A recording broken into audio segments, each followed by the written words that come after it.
Good afternoon. I am your chairperson for the session on development mediation skills for judges. This is one of 3 concurrent sessions for this afternoon under the theme Innovations in Developing and Evaluating Judicial Training. We have 1 speaker and 2 reactors for the session. We will now proceed to the session proper. But first, some reminders. For security reasons, we enjoin everyone to wear your IDs throughout the duration of the conference. We request everyone to please switch off your mobile phones or keep them in silent mode, or perhaps just turn on the vibrator.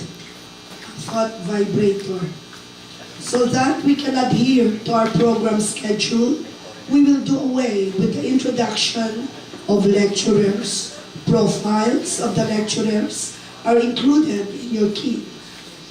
To adhere to our program schedule, our speakers are requested to strictly observe the time allotment. For this session, the speaker is given 50 minutes for her presentation, with the reactors given 15 minutes each for their reactions.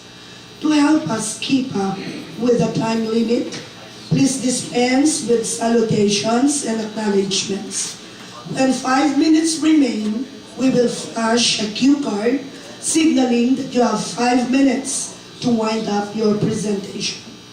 Another cue card will be flashed signaling the end of the time allotted for your presentation.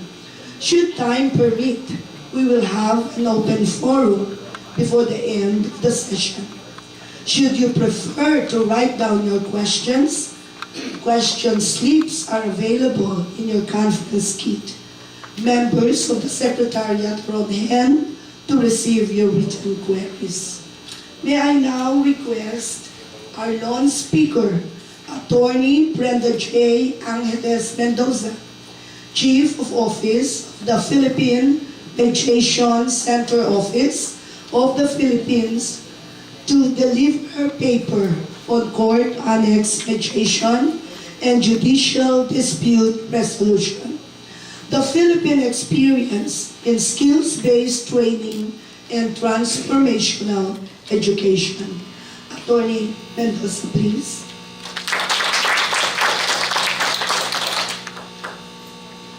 Good afternoon, Your Honors. Since today is a session on innovations in developing judicial training, may I request you to please stand, and may I also request our course leader in JDR, Judge Selma, and our JDR lecturer in JDR, also Judge Manglobang, to please come forward. And our reactors, please join us. We will have a short energizer.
Safe at last, safe at last.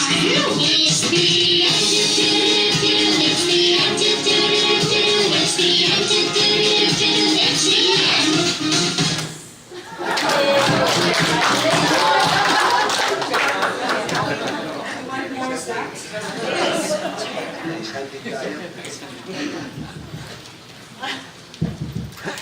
Okay, once again, good afternoon. I hope you had fun with our Energizer. That's actually how we start our JDR trainings through the help of our judges here who are really spearheading the conduct of JDR trainings in the country. Okay, so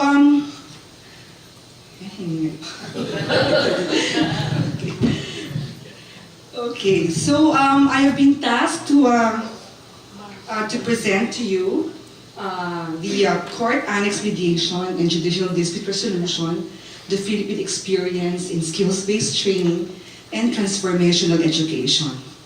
Okay. It is really a unique session for us because this is an all-Filipino panel, and I am not so worried in answering any questions later because we have a full force.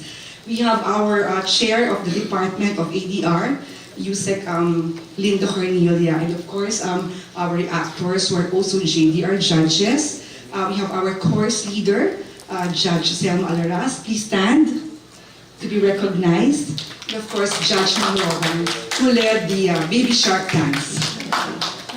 So, the session, the objectives of my session is first, I would like to provide a historical background of Court Annex Mediation and Judicial Dispute Resolution in the Philippines. I call it CAM and JDR. Second, I will present the evolution of JDR training, the content and methodology of our JDR program. I will share some of our successes and some of the challenges that we are encountering in implementing the JDR program. And lastly, I would like to offer recommendations for sustaining the JDR gains and addressing the challenges of JDR. Okay. So in terms of background, in 2001, the Supreme Court of the Philippines designated the Philippine Judicial Academy, or PHILJA, as its component unit for court-referred, court-related mediation cases and other alternative dispute resolution, or ADR mechanisms. When we say ADR, here in the country, we mean to refer to alternative systems for settling disputes between two or more parties, and this could probably operate independently or as an adjunct to the judicial litigation system. And there will be an intervention of a qualified person or persons who are trained to intervene, to facilitate, or even to coordinate the interaction of the disputants. In the same year, the Supreme Court also established the Philippine Mediation Center under the direction and management of PHILJA. In 2008, another rule was, or another guideline was issued by the Supreme Court, which defines the organization, the powers, and the functions of the Philippine Mediation Center. It is under the operational control and supervision of PHILJA in coordination with the Supreme Court's Office of the Court Administrator, because we deal heavily with the lower court judges. So we have to coordinate with our Office of the Court Administrator through executive judges. Among the powers and functions of the PMC include the establishment of units, PMC units, as may be necessary throughout the country. We are also responsible for the recruitment, the screening, and the training of mediators, as well as the monitoring and evaluation of the performance of the mediators.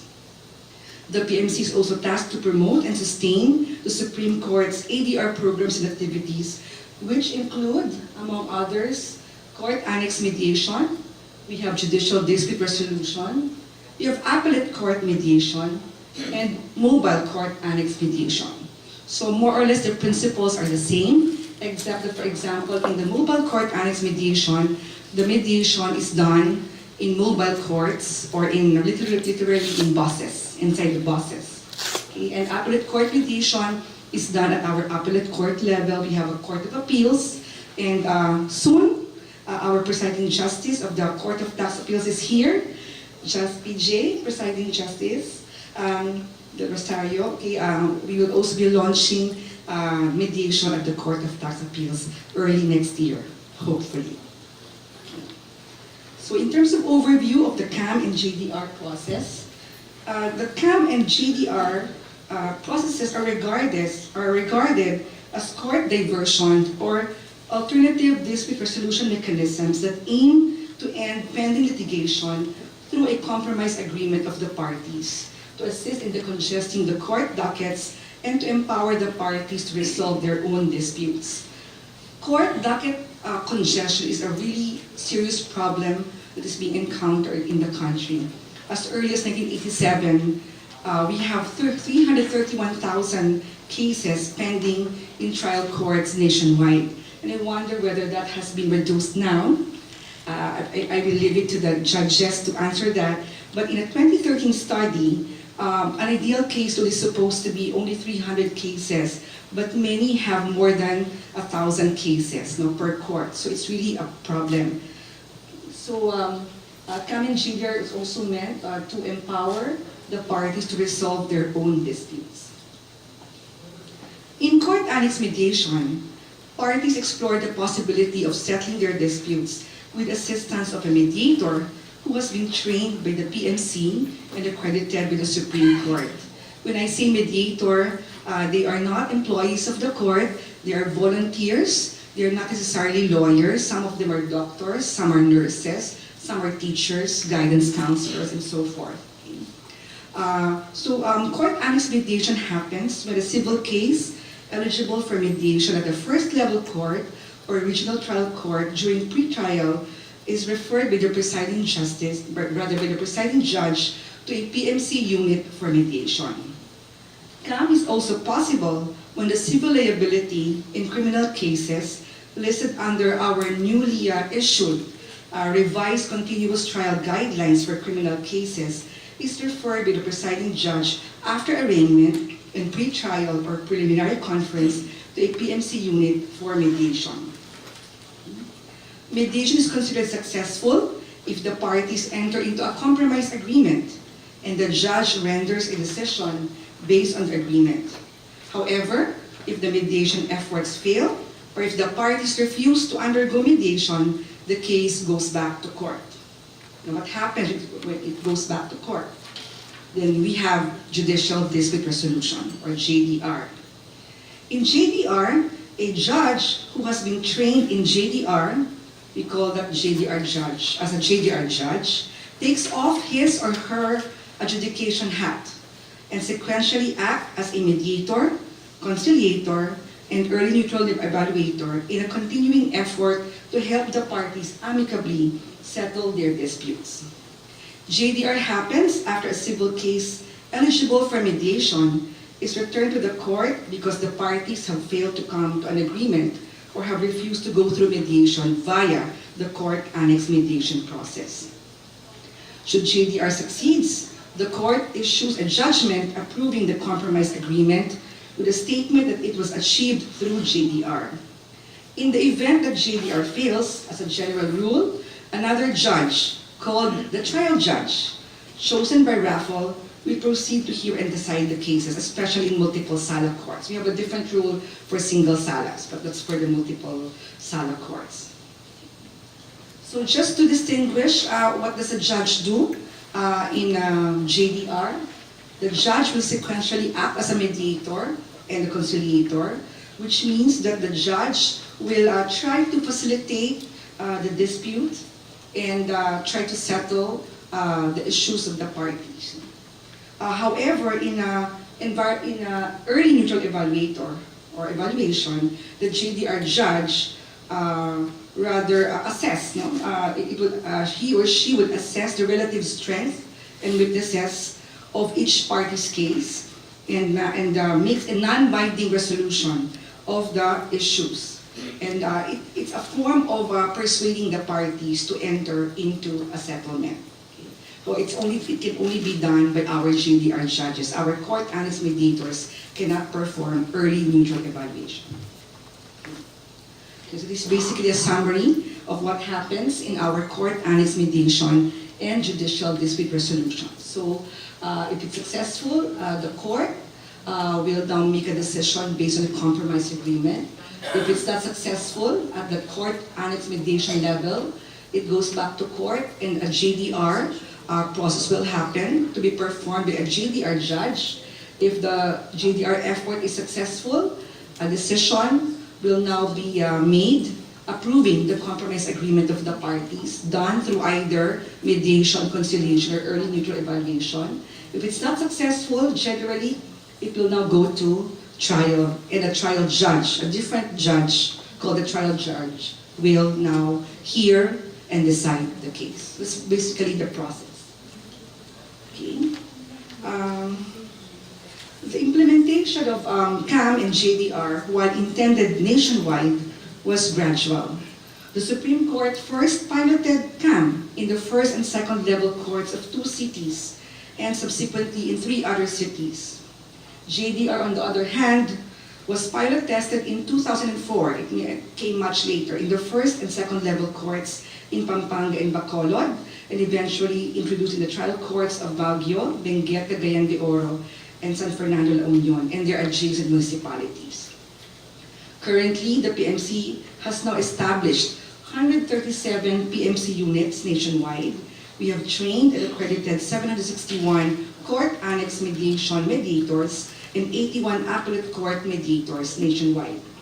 PMC has also trained over 1,000 JDR judges and declared 45 JDR sites in the country. While CAM is a necessary element of JDR, I think that the role of judges in CAM is nonetheless limited to, first, the act of referring the case to a PMC unit, and second, when there's a compromise agreement, the judge will make a decision based on the compromise agreement. And in this sense, the act of referral tests the judge's knowledge of the Supreme Court's guidelines on the types of cases that may be mediated through court annex mediation. The act of crafting a decision, on the other hand, is based on the parties, is largely part of the judge's knowledge of the law and, of course, the skills in judicial writing. It is in JDR that judges truly demonstrate their mediation skills. It is in JDR where judges need to transform their dispute resolution mindset from that of an adjudicator to that of a mediator, conciliator, and early neutral evaluator, which is key to the success of JDR. So my paper, my presentation, will actually focus on JDR rather than on court annex mediation, particularly on the skills training and transformational education aspects of JDR in the country, because we are looking at the knowledge, skills, and attitude aspects of JDR training. Now I go to the JDR training in the Philippines. How did we develop this training? Okay. We started with the Jurist Project.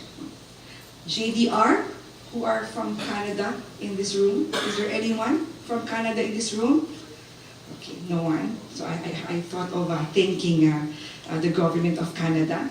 Okay, JDR was introduced in the Supreme Court of the Philippines by the government of Canada through the Canadian International Development Agency's 5-year Justice Reform Initiative Support, or Jurist Project, as an adjunct to the CAM program that had earlier been established by the Supreme Court. The Jurist Project was designed to strengthen the use of mediation as a means of ADR, to improve access to justice, and to support advocacy initiatives which contribute to the overall justice reform in the Philippines.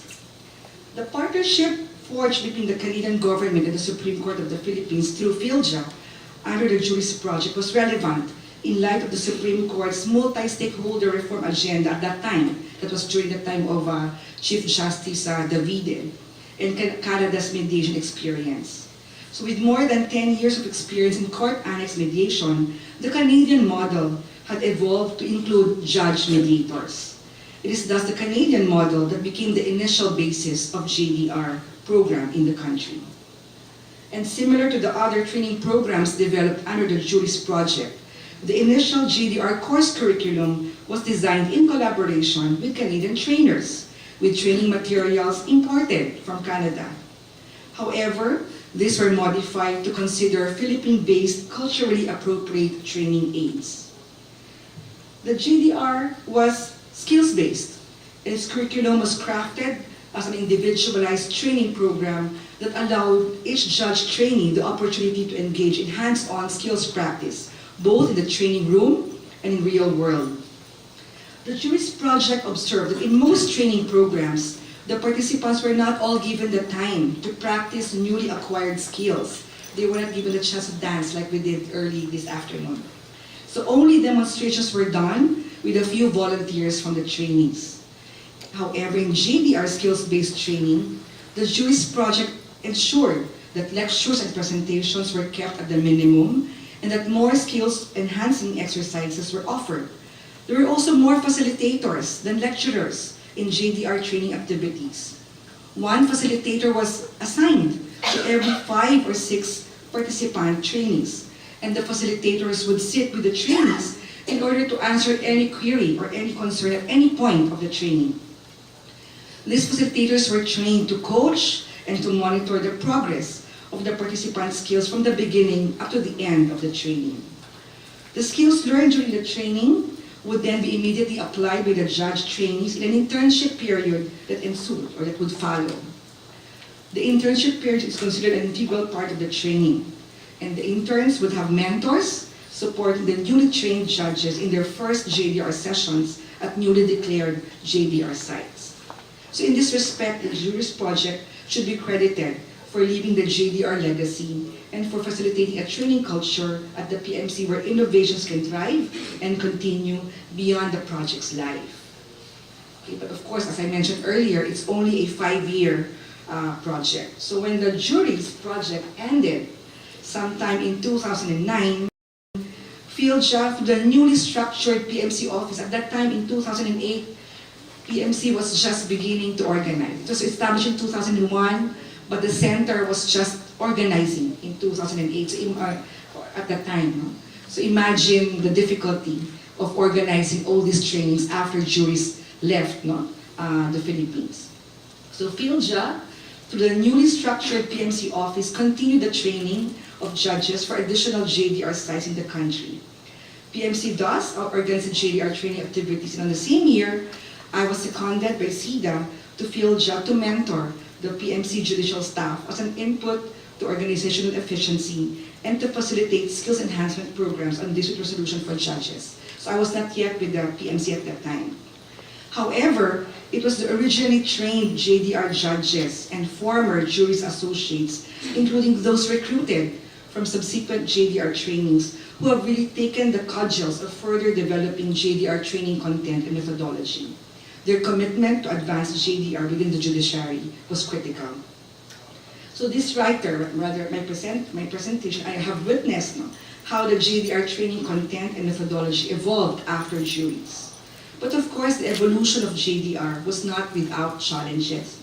The process was almost ad hoc, constantly filled with struggles in experimentation, as JDR needed to reflect cultural considerations and, more importantly, to address practical experiences in JDR implementation.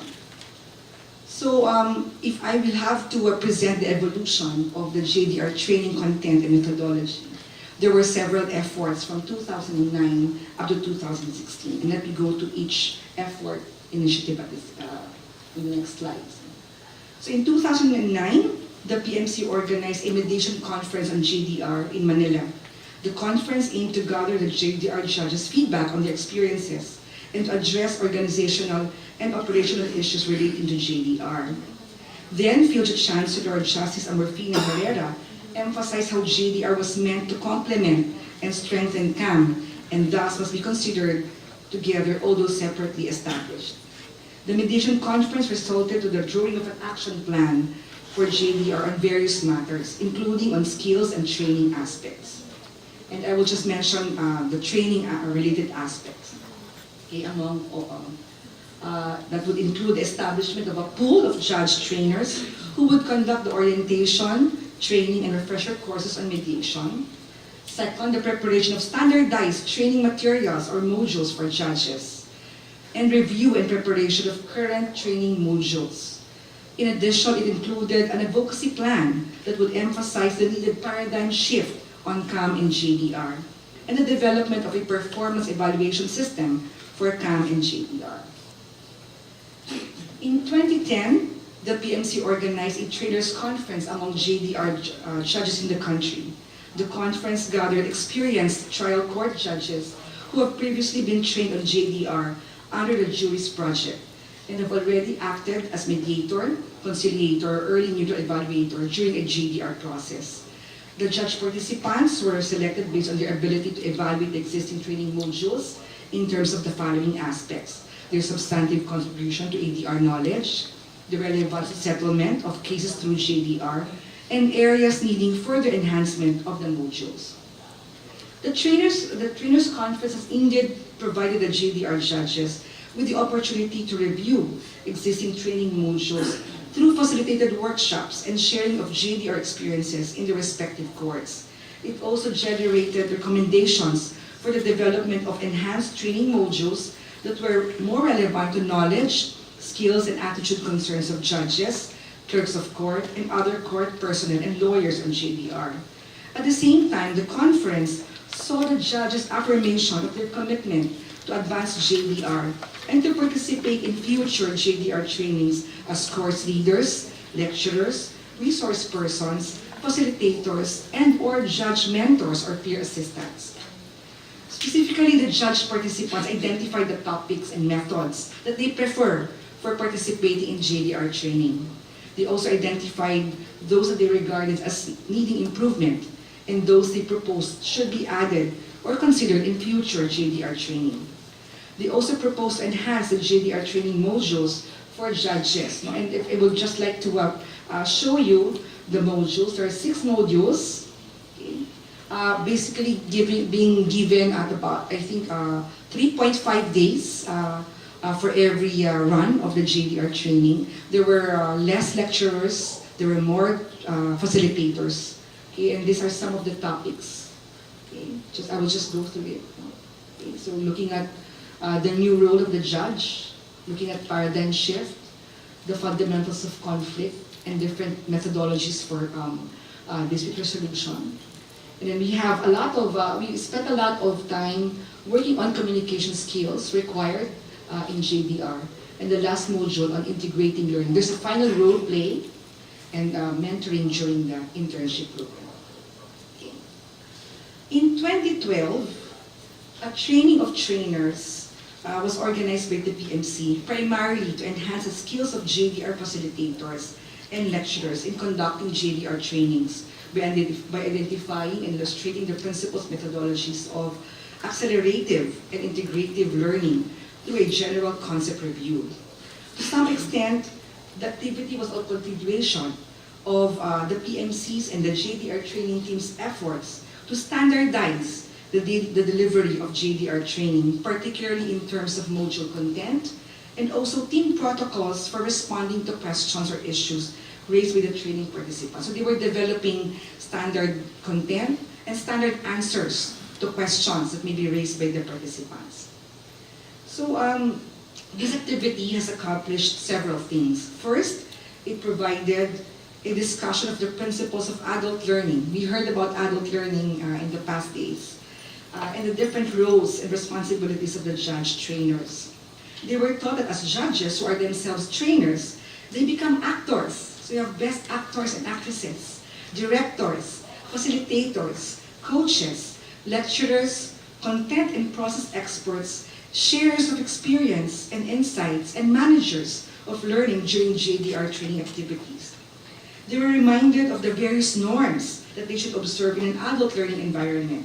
They were advised to be a JDR advocate, to be always present, to be engaged, to be alert, to be consistent and persevering, to be proactive, to be open-minded, creative, innovative, to be patient and humble, to be prepared, to be flexible, to be light, smiling, and fun. Those were the norms that they were reminded in conducting JDR training. Second, the trainers training reviewed the JDR training program and assigned individual judge trainers as primary lecturers, bodies or understudies for specific training topics. Third, the activities discussed and freezers and energizers, similar to what we've done. PJ missed it, but we had a baby shark dance as an energizer.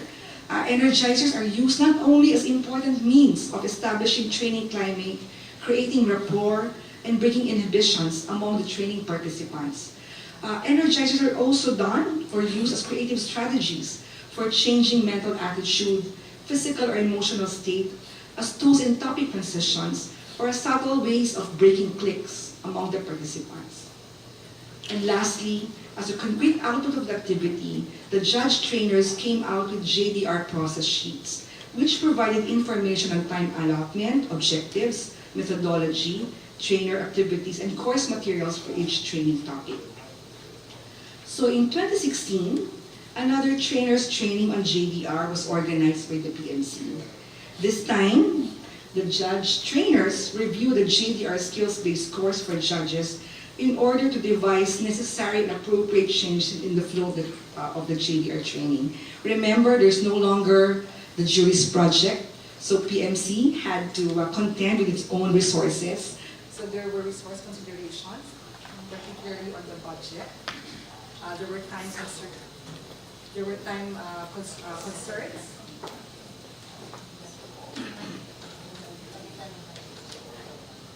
have to lessen that from my 50 minutes.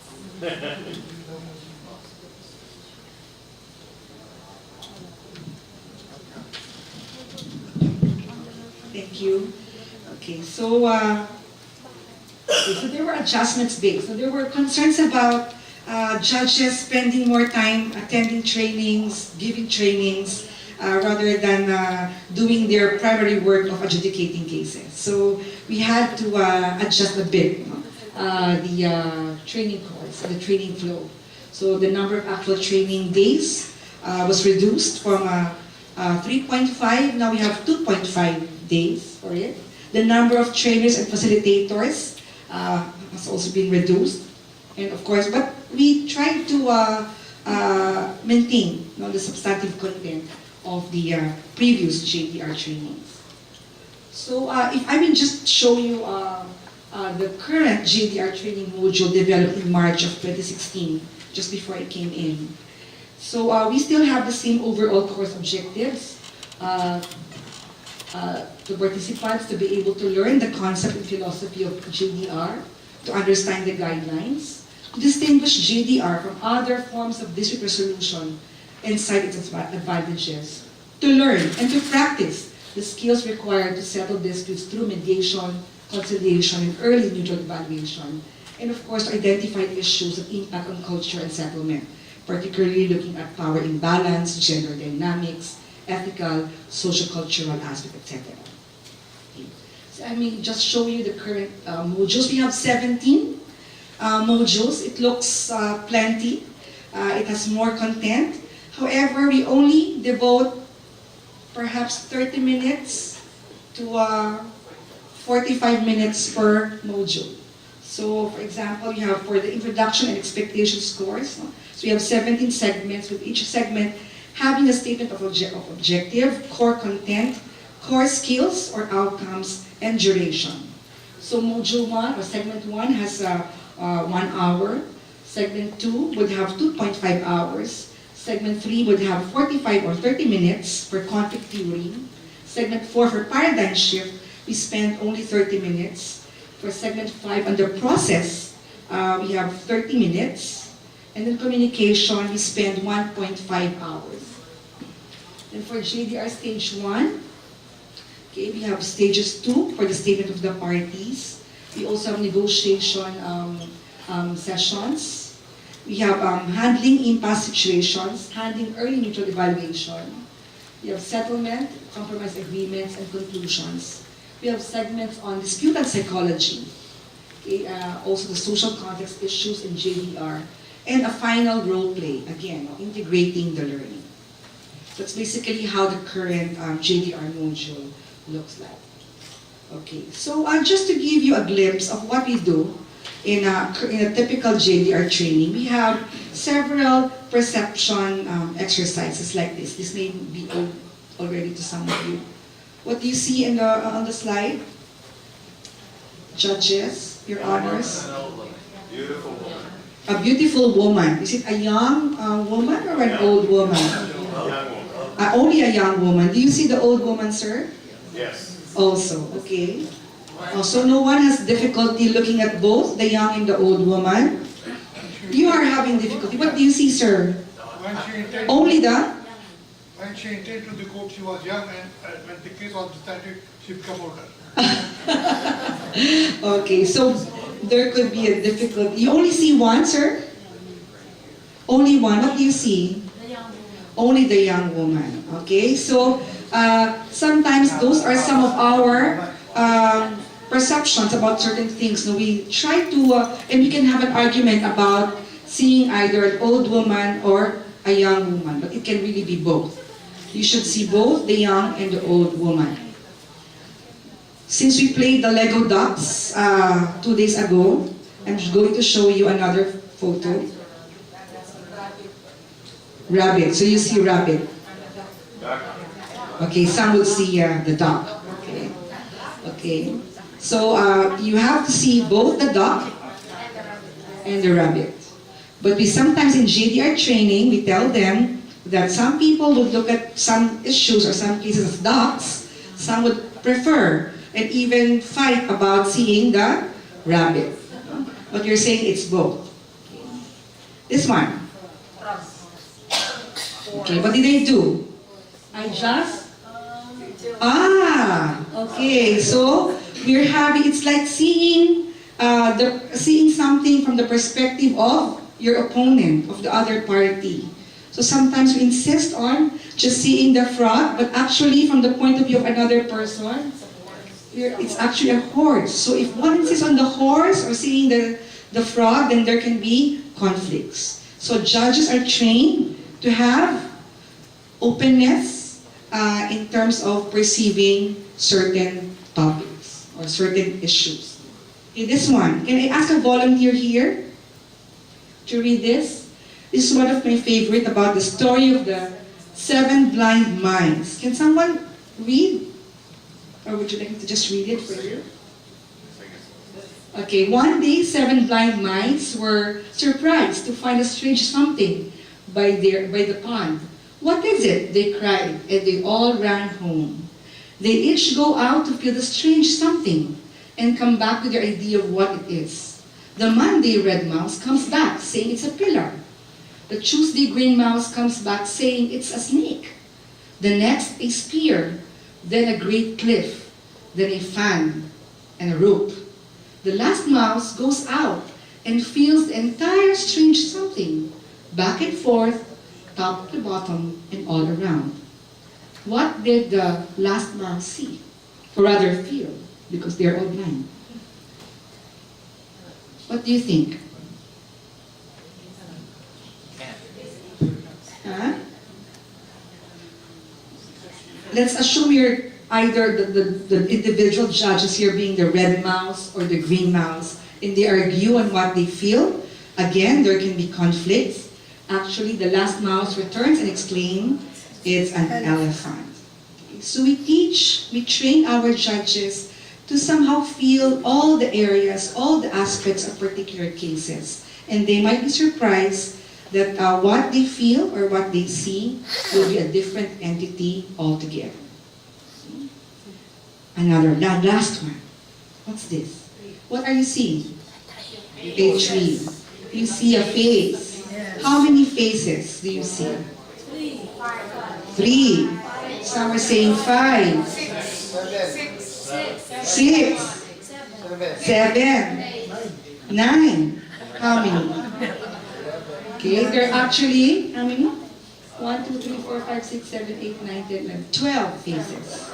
Okay, again, we train our judges to look more closely at a particular case, to appreciate little known facts, they really have to surface the interests of the parties. Now, these are just some examples that we use when we do the training. Okay?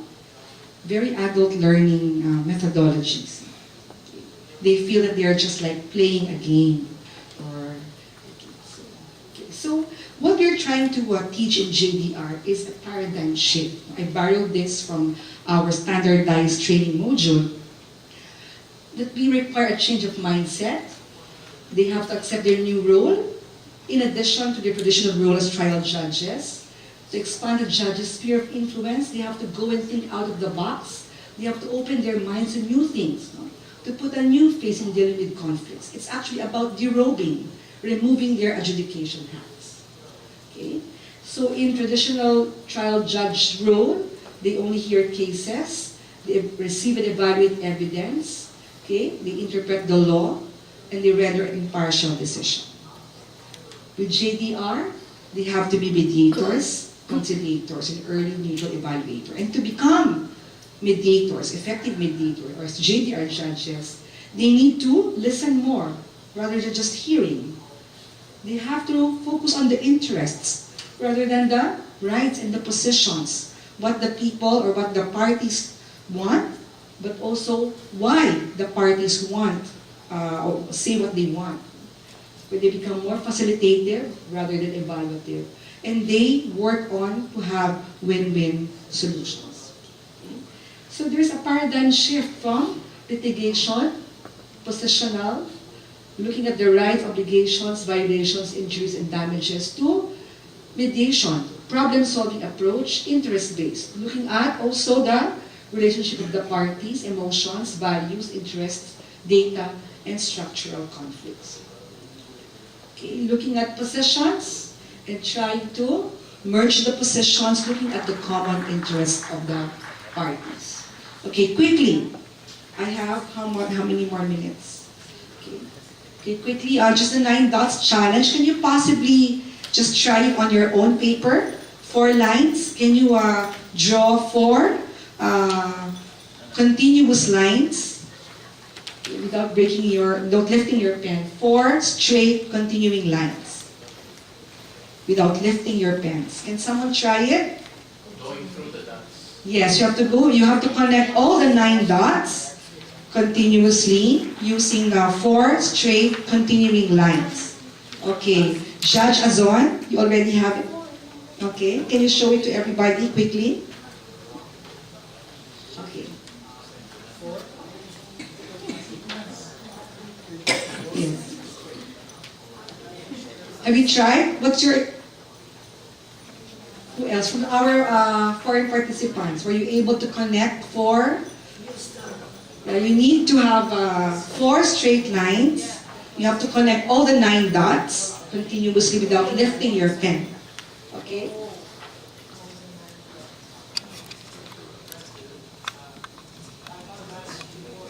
How about the others? Were you able to connect it? So difficult. Okay.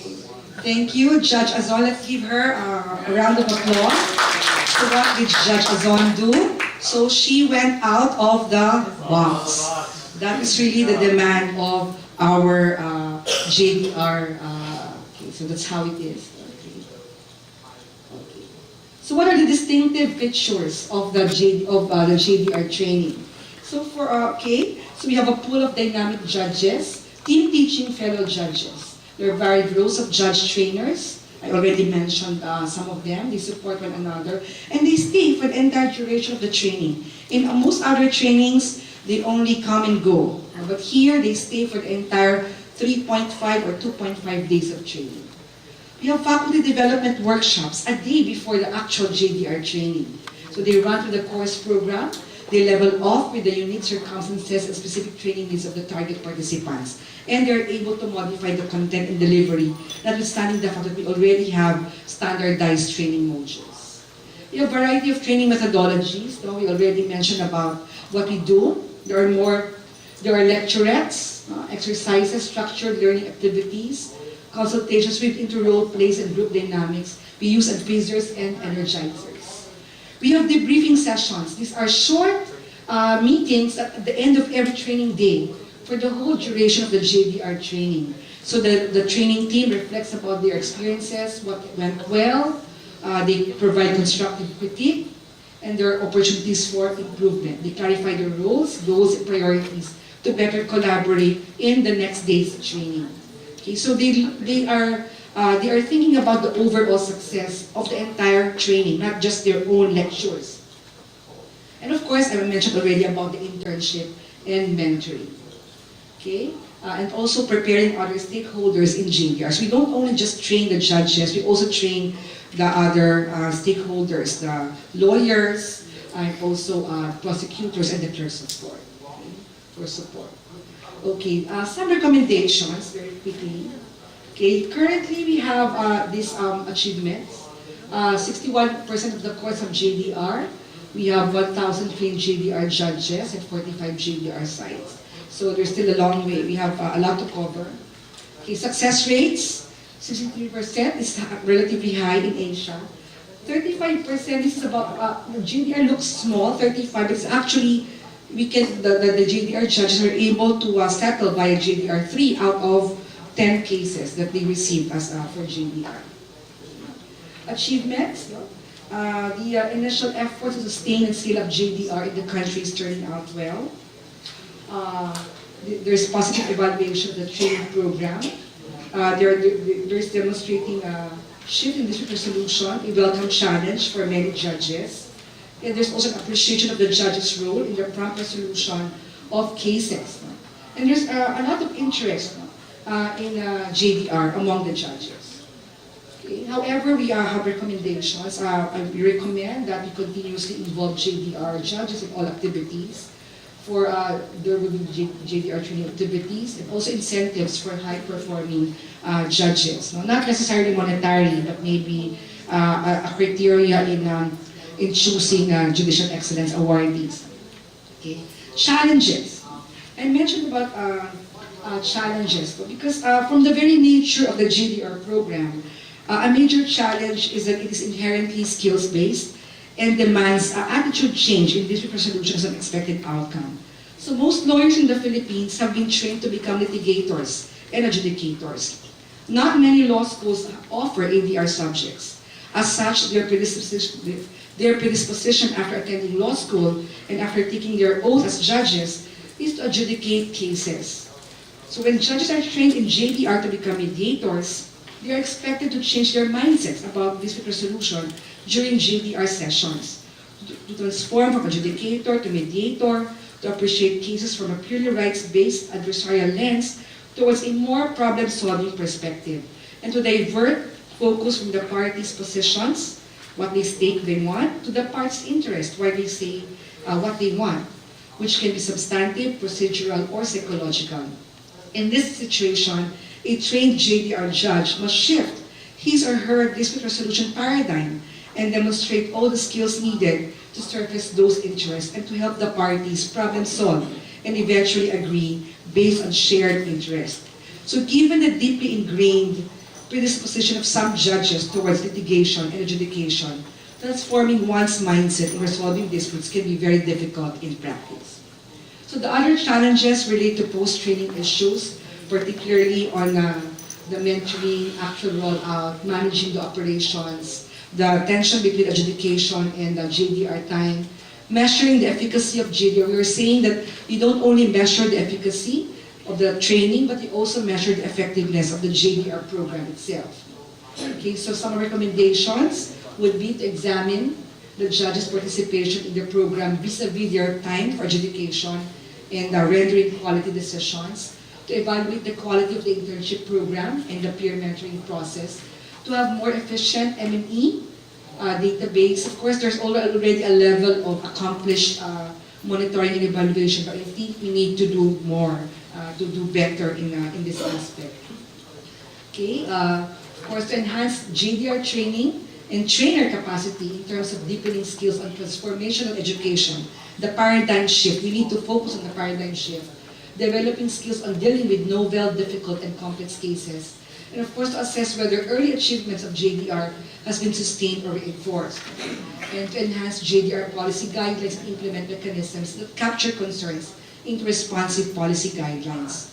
Okay, so basically that's our current JDR program, and I hope that you learned something from my session.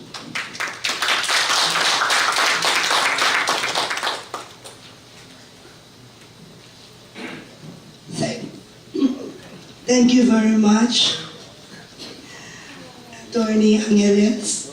To give the first reaction, may we request Honorable Teresita Asuncion M. Lacandula Rodriguez, presiding judge of the Metropolitan Trial Court, Branch 81, Valenzuela City, Philippines, to give the first reaction.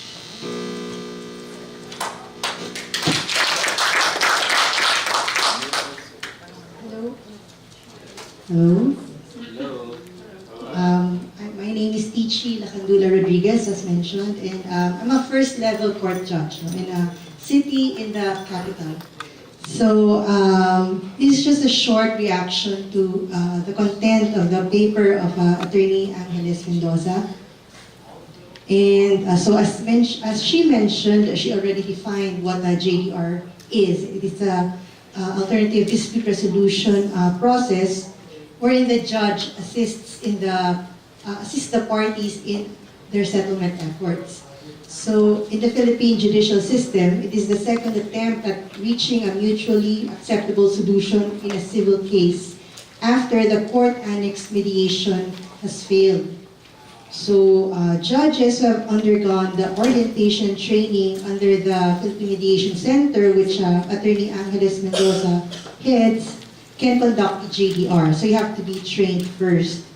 So as she mentioned, as of now, I think there are more than half of the courts nationwide are JDR sites, but not all. No? So the effectivity of the JDR can be gleaned from its moderate but consistent success rate, which she mentioned was over 30% over the years since it was introduced and piloted in 2004. This is significant, although modest, considering that it means parties are still willing to settle, even after a failed mediation proceeding. So this shows the capacity and the authoritativeness of a judge, in helping the parties resolve their issues not through adjudication, but in a mutually acceptable negotiated agreement. So this also shows litigants' ongoing openness to work out a voluntary agreement, notwithstanding that the dispute may have already passed other ADR processes even before the case is filed in court, such as barangay conciliation, which is the village or community-based conciliation process, and the mediation before the public prosecutor during preliminary investigation. So despite all of those layers, even when the case is filed in court, there's still a chance of success through JDR. Ever since JDR was mandated for certain cases in 2011, judges have undergone a skills-based training only once, in my experience. So calling from my experience as a first-level court judge whose cases are mostly under the mandatory coverage of JDR, I will discuss some weaknesses of judges in maximizing the potential of JDR in facilitating a peaceful and quick resolution of the cases. So, the session objective are as follows: to explain the concerns of judges in conducting JDR and to determine, or actually just to propose, how judges can be trained more in order to maximize the benefits of JDR. So as a relatively new requirement to judges, there remains a resistance to JDR's concept and work of mediation, conciliation, early neutral evaluation. It's not that it's an option of the judge to become a JDR judge. As long as you're trained, you have to conduct JDR. So when conducting the same, there remains resistance to it up to the present. ADR as a course is not required in law schools, as mentioned, and litigation in an adversarial system is still the dominant paradigm of legal practitioners. So not just the judges, but the lawyers who assist the parties are all of this mindset of litigating through the adversarial process. So in that light, it can be viewed as an additional layer in court procedure that is burdensome to all stakeholders and causes further delay in the termination of cases. So when JDR is viewed negatively, even by the judge himself or herself who conducts the same, and its purpose is not fully understood, it is not conducted well, and the process becomes useless.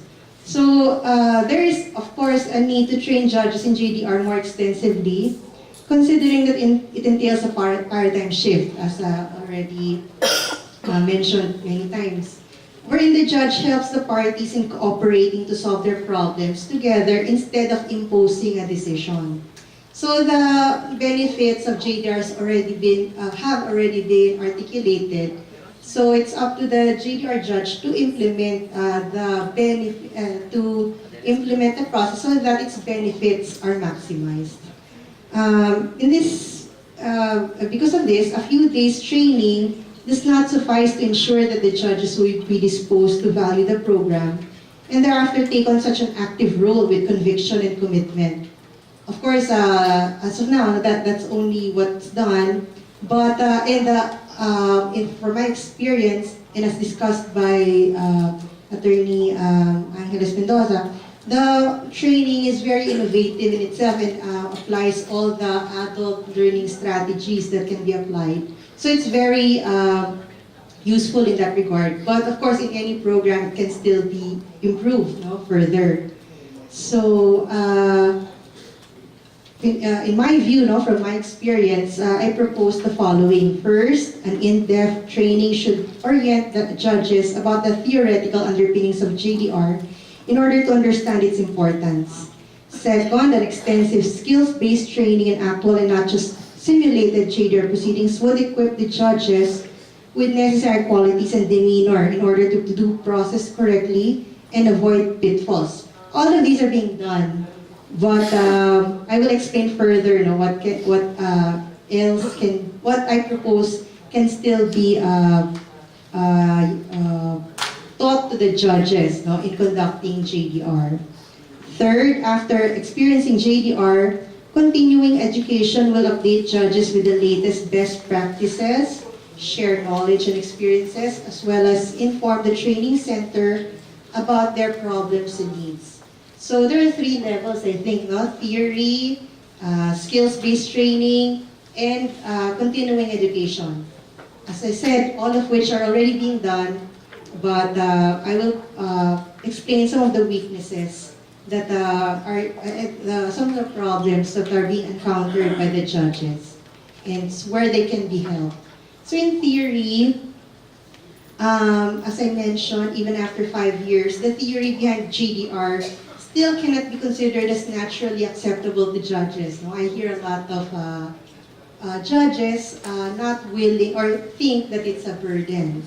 There are judges who resist the process and do not invest time and effort to make it useful and successful because they are not convinced that it should even be part of their functions, burdened as they are by other accountabilities. Constant exposure is necessary so that it becomes part of the consciousness of the judge. So how to do that? Of course, it would help if it's a mandatory course in the law school. Of course, it's not a problem of the PMC, but under the law, under ADR Act of 2004, which is the statute which made ADR in general as a policy, ADR is encouraged in certain cases, yet lawyers are not trained for it. Requiring ADR as a mandatory subject in law schools instead of offering the course only as an elective is an important step in changing the mindsets of judges that in addition to their role as adjudicator in the adversarial process, they are consensus builders as JDR judges. So in the meantime, while ADR is not a required course, the task of ingraining the concept of value of JDR is lodged with the PHILJA and PMC, which it does through its training seminars. Secondly, on the part of theory, so that the judges are convinced about the theoretical underpinnings of JDR, it would be good to see the effects on the parties of JDR. So aside from JDR being included in the seminar for new judges, I think it would be useful to be also required as one of the proceedings to be observed during their immersion in courts. I think as of now, there are no particular guidelines as to what the judges, the new judges, would have to immerse themselves in because immersion in the Philippine context would be required of new judges so that they would have to observe court proceedings, no, before they actually assume their judicial functions. So it could be required as one of the proceedings to be observed during immersion in the courts before they assume their judicial functions. As to the feasibility of this, maybe there would be a question as to, because it's confidential, but it could also, of course, be explained to the judge that such proceedings to be being observed should be confidential. Next, going to the skills-based training. Of course, the skills-based training can be improved by training the judge to use non-coercive language. So, of course, that's always taught to the JDR judges during the training, but it's harder to do than it seems, no, because the judge is always, the demeanor of a judge is always authoritative. So without knowing it, he or she could be using coercive language. So that judge has to be trained to be extra careful, to speak in a way that would be adjudicative instead of conciliatory. So to prevent role confusion and to be taught how to shift gears from one role to the other. So this would be reflected in his words and manner of speaking, in being non-intimidating, being evaluative. So the next thing that the judge can be trained on more would be how to do settlement, how to facilitate settlement efforts during pre-trial. Because effectively, judges conduct JDR not only exclusively after CAM, but also during open court in pre-trial. So this is harder to do because it's during open court, it's more constraining because the parties during open court, no, that may be the first time that the parties are meeting, and of course, hostilities may still be fresh, and no preliminary talks have been made, so confidentiality cannot be, and confidentiality cannot be easily ensured because it's in open court. But that's one of the ways that the judge can do JDRs is through pre-trial. So under these circumstances, the judges need to learn how to draw the parties into good faith negotiation, even during pre-trial, and not through sit-down meetings with the parties. Also, the judges need more guidance in how to do settlement efforts in criminal cases. Because under the rules of court, the civil action is impliedly instituted along with the criminal proceedings. So judges need to guide the parties in reaching an agreement that is allowed in criminal cases under the circumstances that I mentioned earlier, no, during pre-trial. Also, it would be helpful to have templates because parties need assistance in drafting their compromise agreement, especially when presence of counsel is not allowed, for example, in small claims cases. So when templates are possible, they should be made available to judges in order to ease their workload. And at the same time, this can already contain safeguards to ensure that the parties' rights are protected. And also, mentoring of junior judges can be made possible because, of course, our skilled trainers of JDR already mentor the JDR judges. But my suggestion would be that the mentoring can also be done within the jurisdiction of each local government unit. For example, if the JDR judges are given the opportunity to teach and mentor by transferring their skills and learnings to the junior judges within their jurisdiction, you will be able to reflect more on their experiences and articulate what they have done during the process. So this would be a sharing of knowledge among judges handling the same sort of cases and working under the same localized context. So if you require, there are more senior judges in the same local government unit to teach their junior judges who are starting to do JDR, then the transfer of knowledge would be more direct and they're, of course, under the same circumstances. So the teaching could be more applicable to the junior judges. So for the continuing education, it would be helpful to have a code of ethics because as I mentioned, the judges are not accredited but just undergo training. So the code of ethics would clearly delineate norms of behavior that is not coercive and prevent unfair practices and protect the integrity of JDR as a program. Feedbacking mechanisms, as mentioned by Attorney Angeles Mendoza, very helpful so that problems can be addressed. It could also be useful to have a JDR newsletter. I don't know if there's one like now. So that through the successes of JDR, the JDR judges can learn more about the best practices and also be encouraged in moving forward. In a publication to learn about these stories that would help them in their own work. Also, lastly, although JDR is an institutionalized program that is different, because JDR is an institutionalized program that is different from the traditional adversarial process, it is helpful for the staff also to be trained. Although it is the duty of the judge to supervise the staff assisting during the proceedings, training of dedicated staff who deal with the litigants and help in preparing agreements would be beneficial. So the benefits and advantages of the JDR program have already been articulated and tested. And its continuing acceptability as a mode of dispute resolution that the parties value would depend on the judge's performance in its conduct.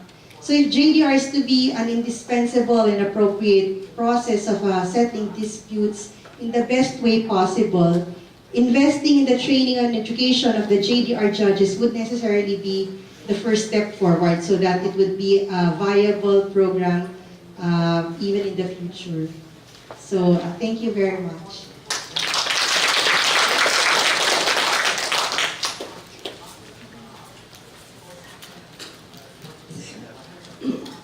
Thank you very much. Now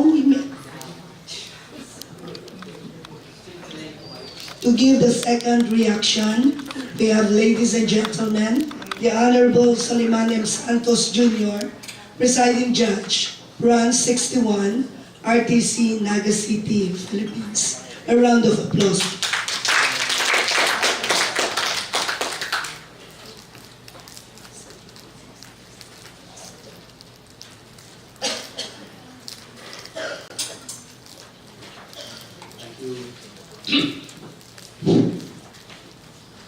Thank you, Linda.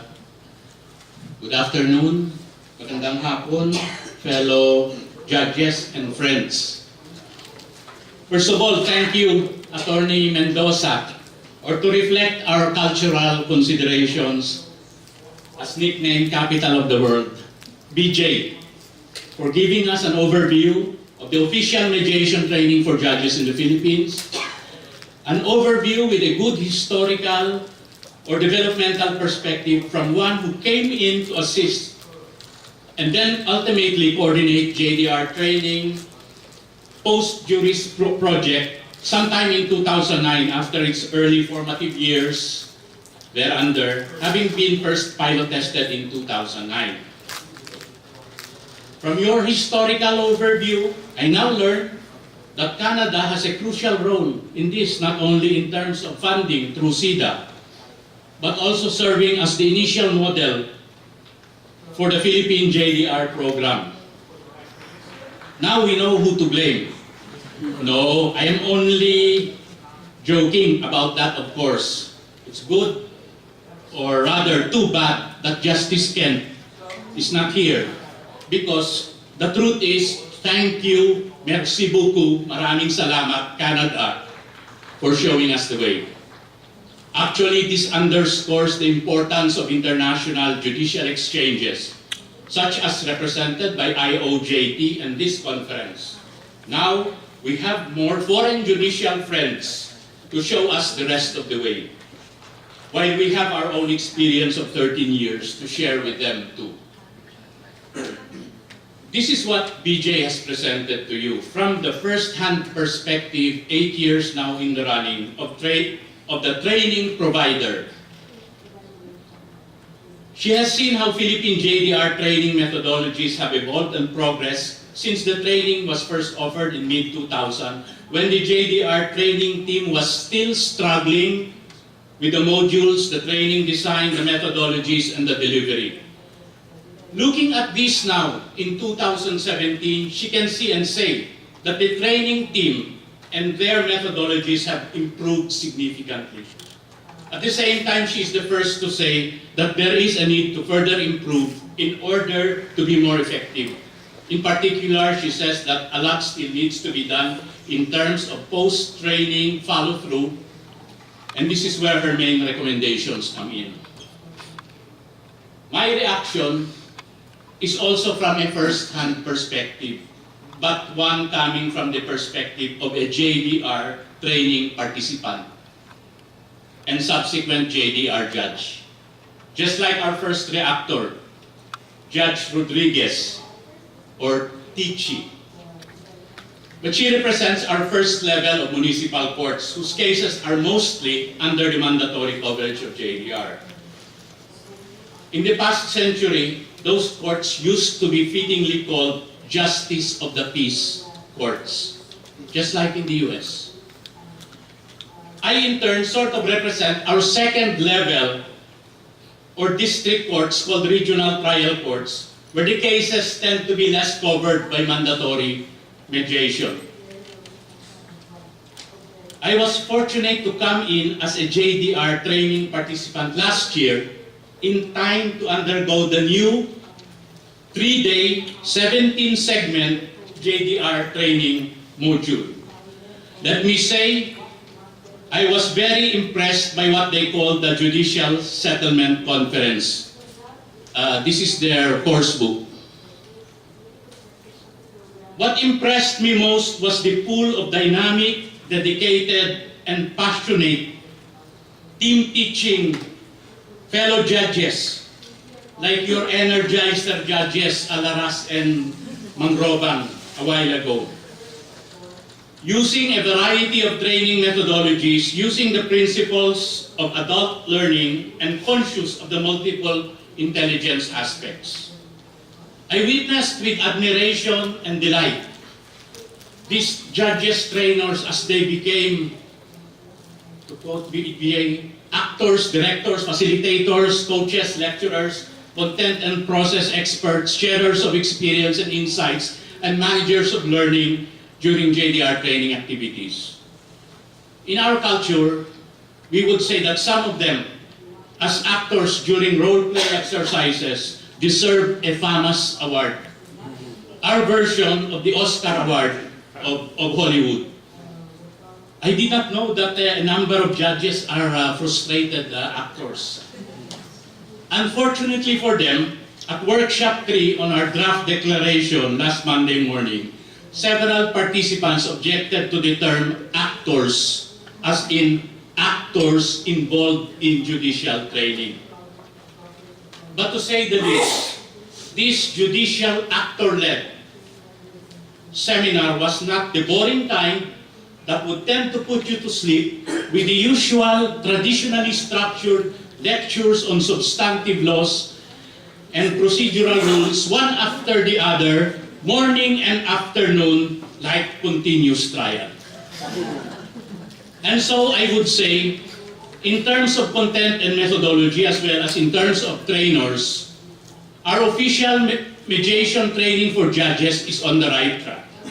It must indeed be sustained and built on, with the main gaps and challenges to be addressed lying actually in the post-training, monitoring, reporting, support systems, and partnership building, as BJ had outlined. In my case, however, it was like preaching to the already converted, who may still be in the minority. As Tichi had noted, As JDR is a relatively new requirement for judges, there remains a resistance to JDR's concept and its work of mediation, conciliation, and early neutral evaluation. BJ considers the changing of mindsets among judges as still the main challenge. There is even resistance to trainers who are fellow judges of a lower or even same level. In the conservative traditional mindset, the speakers must come from a higher level like appellate or high court justices, even if the latter are already far removed from the front lines of trial court practice. And so, these and other aspects are JDR training seminars with their kind of trainers and methodology already represent a paradigm shift in the way judicial training is conducted in the Philippines. Stated otherwise, JDR training is showing the way for judicial training. This must be seen as part of an overall effort to achieve a necessary paradigm shift towards alternative dispute resolution as a whole, such that, as one of our conference speakers, our new Supreme Court Justice Noel Tiham, told the integrated bar in his and my province of Camarines Sur, such that ADR becomes the new mode of dispute resolution with litigation and adjudication instead becoming the alternative mode. Unfortunately, the signals on ADR, and in particular JDR, are mixed when coming from the highest judicial level in the Philippines.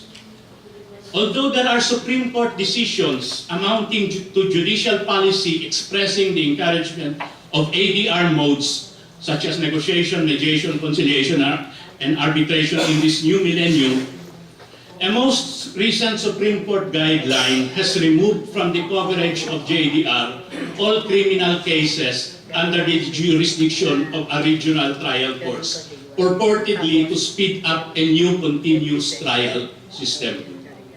JDR training cannot but follow this guideline, even as it reinforces, like some rearguard action, the conservative traditional resistance to JDR among our judges who are being trained on it.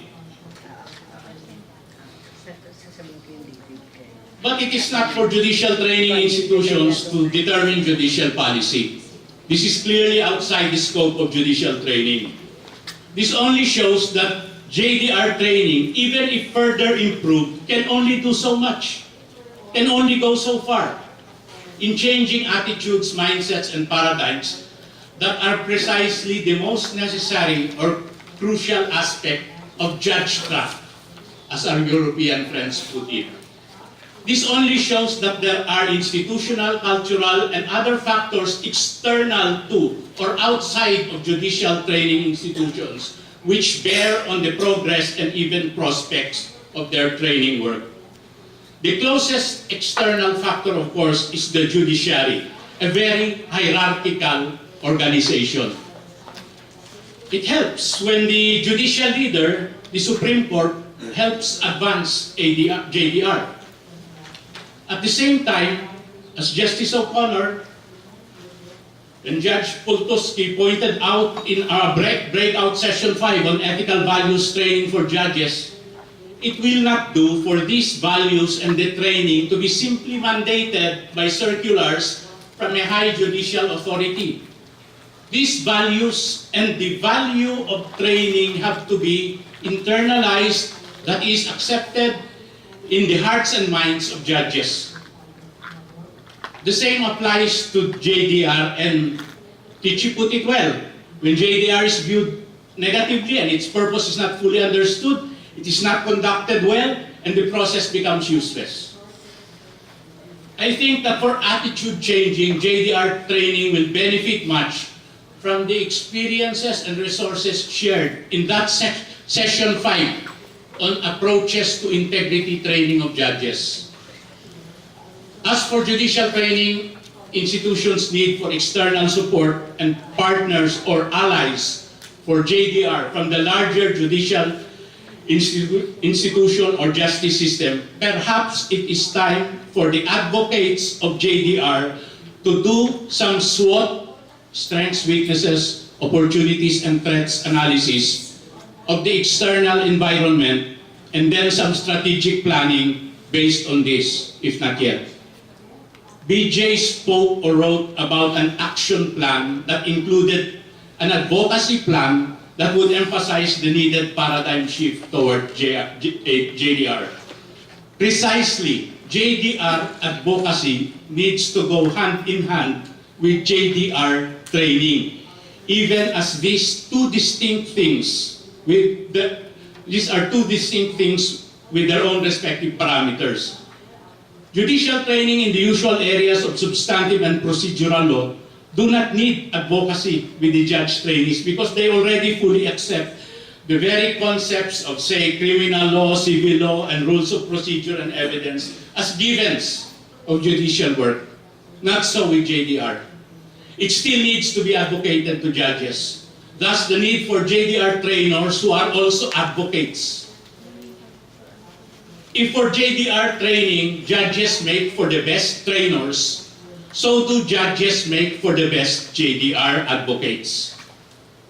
Whether to fellow judges or to trial lawyers, from whom, despite their being officers of the court, comes most of the resistance to JDR. These judges advocates of JDR would be in the vanguard of a JDR movement, perhaps similar to the procedural fairness movement in the US, mentioned by Judge Guy Leanderal in Section 10 yesterday in Tagaytay, sometime after the participatory tinikling session.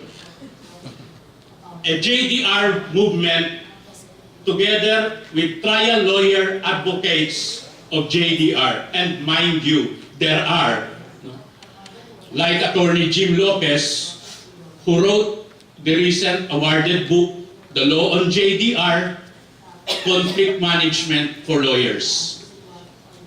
This JDR vanguard would presumably include the main institutional counterpart advocates of JDR, namely the Supreme Court's Philippine Mediation Center Office and the Department of Justice's Office for ADR.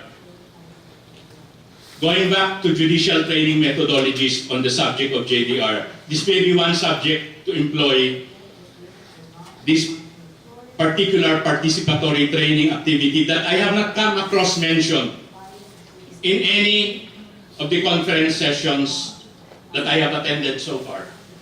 I am referring to a real, not simulated or mocked, but friendly dialogue or debate on JDR, pro and con, perhaps early on in the training program in order to effectively surface and clear the air on the negative attitudes and legitimate reservations of trainee judges on JDR.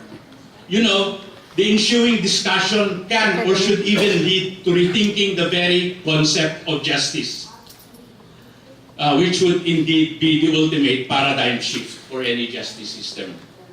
Perhaps the closest I heard along this line was in session 2 on curriculum design and content last Monday afternoon, when Judge Shafiq shared the experiences of the Sindh Judicial Academy in Pakistan of purposively eliciting the trainees' views on legal issues, with a discussion sometimes culminating in the drafting of a mandatory or new legislation. I like this proactive, or what we might even say judicial activist approach to training, which encourages critical thinking, free expression, and taking some action when and as may be warranted by the legal situation being discussed. In ending, let me say that I second the motion on the several good specific recommendations presented by BJ and TG, especially the one on incentives for high-performing JDR judges. Thank you in advance. Maraming salamat. Merci beaucoup. Muchas gracias.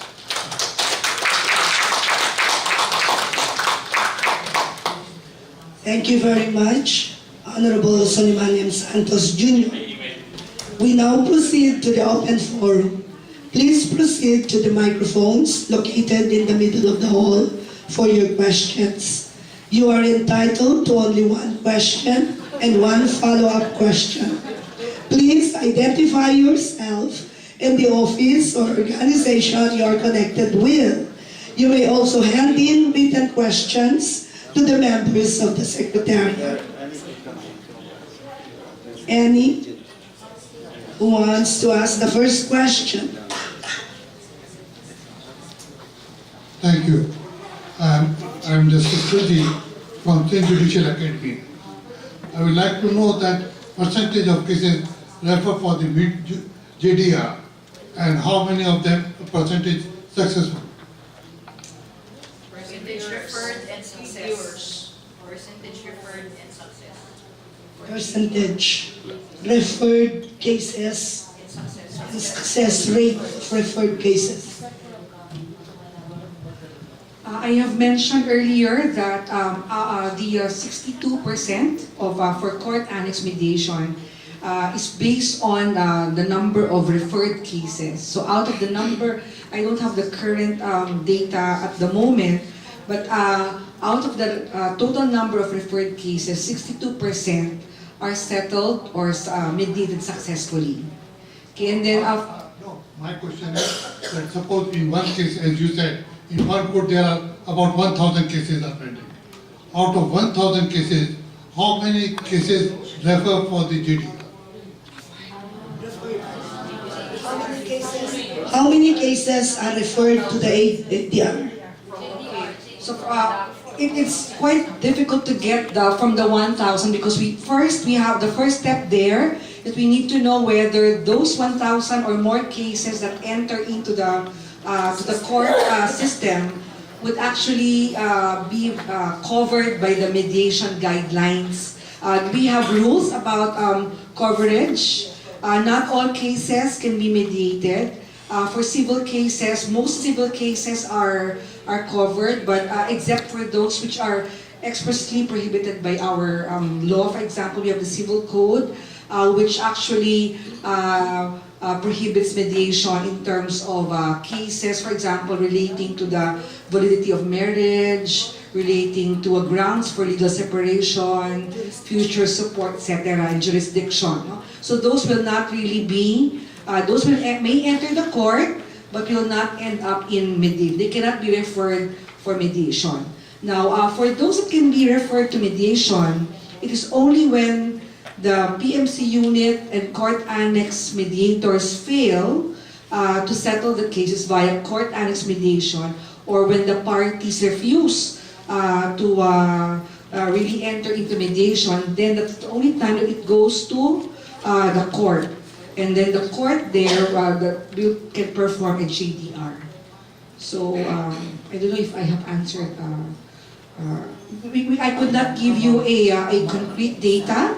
But it has to go through that step 1, coverage, and then step 2 for the court annex mediation first, and then when there's failure or there's refusal to mediate, then it goes to the back to court for JDR.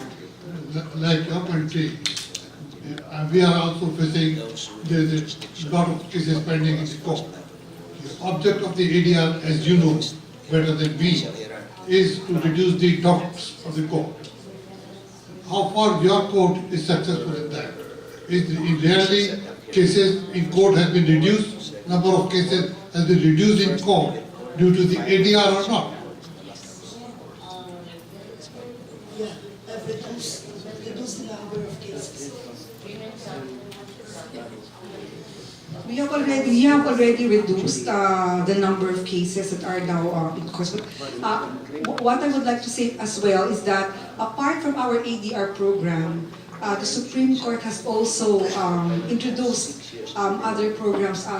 Judge Sol mentioned about the continuous trial program. It is also supposed to address the same problem by having speedy trial for criminal cases. We also have the summary procedures. We have the small claims court, wherein judges would also help the parties settle without the presence of a counsel. Those are some of the other initiatives. No, this one on ADR is one other initiative. So there has to be a concerted effort on how all these programs that are being introduced by the Supreme Court should actually contribute to the eventual declogging of court dockets. Sir, for purposes of recording, can we have your name? Mike, Yes. I'm Justice Rudy from Judicial Academy. Mike, if you allow me another question. What if suppose the JDR is fixed? Is the judge is supposed to give reason of failure? Because if he gives the reason of failure, it will affect the mind of another judge who ultimately had the case. Okay, so one other aspect I think I was not able to mention earlier, similar to a court annex mediation, when the JDR judge conducts JDR, the proceedings are confidential. Okay, so that's the reason why when the JDR judge fails to help the party settle the dispute, it is transferred or raffled to a trial judge. It's a different judge altogether, so that we will avoid the commission of any or even the perception of bias that will be committed by a judge who has obtained confidential information from a JDR process. Thank you. Any other question? Yes. Judge. Sorry, I'm Jan Suray from RTC Manila. I have some concerns. When it comes to the city of Manila, I think most, if not all of the judges embrace this JDR, but we also see the problems that come with it. No? Now, here's a question, some observations rather. Like, if there's a case that requires provisional remedies, we are required to act first on the provisional remedies, like you grant or deny the TRO, and then you go for JDR. It is supposed, mediation in JDR, supposed to be handled by another judge. The problem is some of the judges do not understand it that way, so we end up coming up with different interpretations of what we were trained for. That's one point. The second one is when it comes to the Philippine Mediation Center in Manila, there's a case, for instance, that is set for 3 times, and the complainant is absent. No? In certain cases, a recommendation comes from the Philippine Mediation Center saying that it is recommended for dismissal for absence due to the absence of the private complainant. But then in certain cases, 3 absences of private complainants, but the recommendation would be back to court. And then we asked about that, and the response that we got was, if the head of the Philippine Mediation Center is the one that handles the case, then he will recommend the dismissal. But if it is the subordinate that handles the case, then the recommendation is only back to court.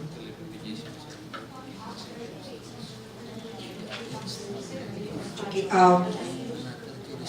okay, what we're doing right now, there's an initiative to amend our current JDR guidance. As I mentioned earlier, I think in one of the recommendations that I discussed, there's always this